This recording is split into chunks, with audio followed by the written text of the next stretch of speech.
Hey everybody, I'm Dan Adams, Editor-in-Chief of IGN PC, and I'm here with my hairy indentured servant friend, Charles Onyet. And Jessica isn't here today, but that's okay because you got two hot guys here. Oh wait, that doesn't really work. Anyway, we're going to look at some good stuff. What do we got first, Charles? Well, first off, thank you for that awesome intro, Dan. It really makes me feel great about myself. And also, we've got some footage from Shivering Isles, the expansion for Xbox 360 and PC for, of course, Oblivion, last year's huge RPG. And we're going to be checking out a few of the monsters in that game, as well as a lot of other exclusive content.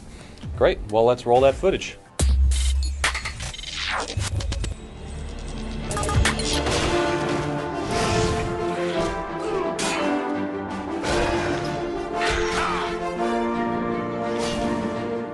We're going to be looking at some creatures from Elder Scrolls 4 Shivering Isles, which is the expansion to Elder Scrolls 4 Oblivion.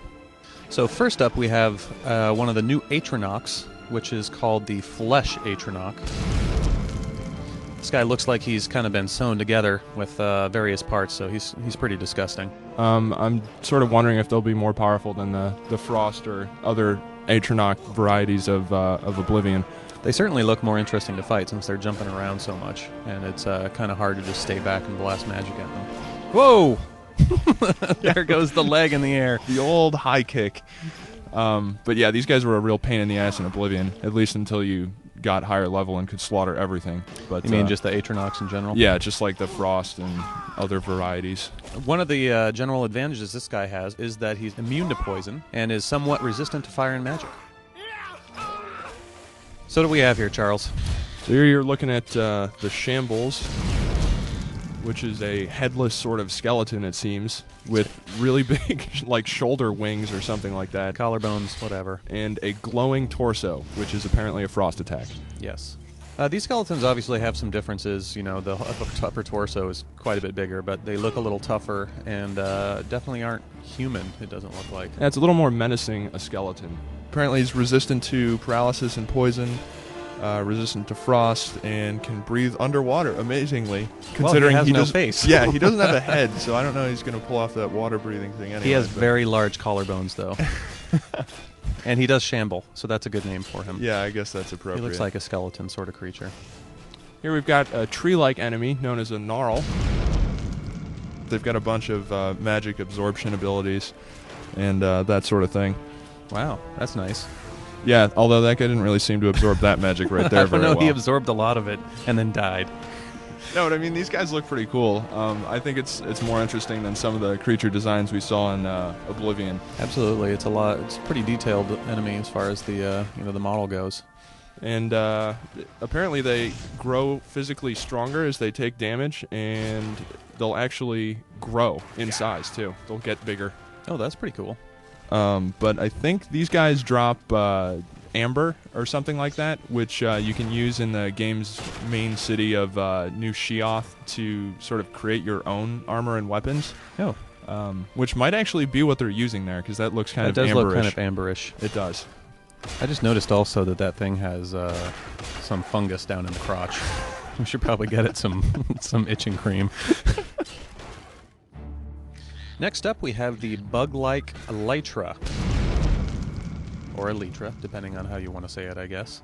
These guys are a little hunchback, but they do have some very great powers, such as water walking, which makes them sort of like the Jesus bug.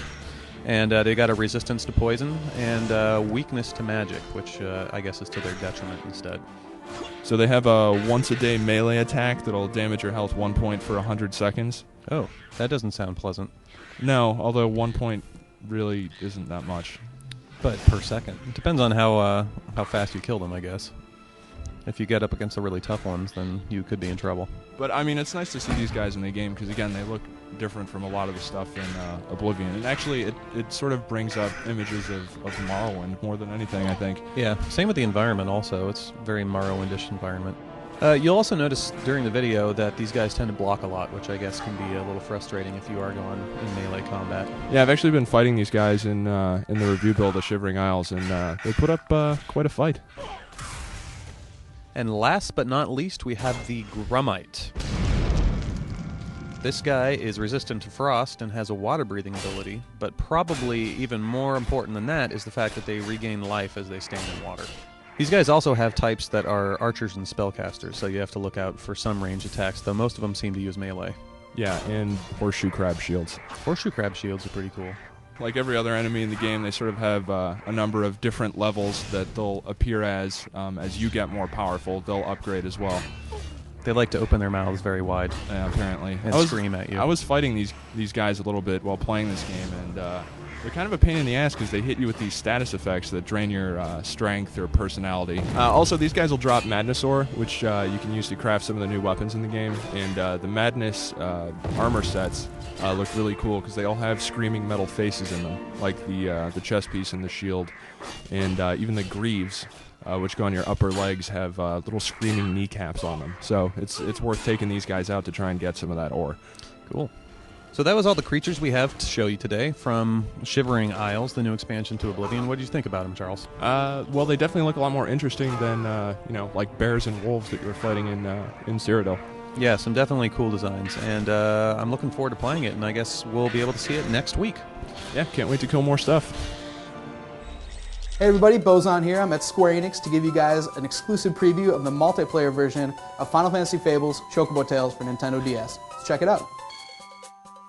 Final Fantasy Fables Chocobo Tales is an otherworld telling of the classic Final Fantasy series by Square Enix. Since the main game is made up of mostly minigame challenges wrapped around this pretty complex card battler, 4-player multiplayer is really a no-brainer.